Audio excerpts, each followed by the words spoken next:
心先開始動搖，仔細肯聽教，笑容可幾重要，容讓是禮貌，道歉不可缺少。一盞燈只可惜滅了，一粒星顯得更寂寥。難道我寧願他人抱？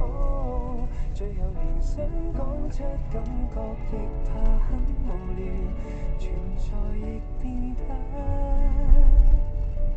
多麼少。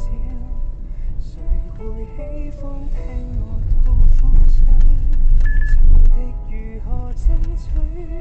試一口拒絕到底有沒有罪？重複的自問，還是覺得等一等死不去。能耐耗直到幾多歲？留住笑面，結果將裡面粉碎。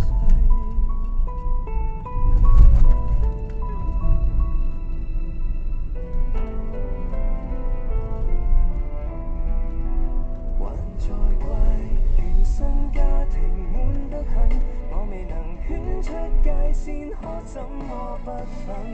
任何事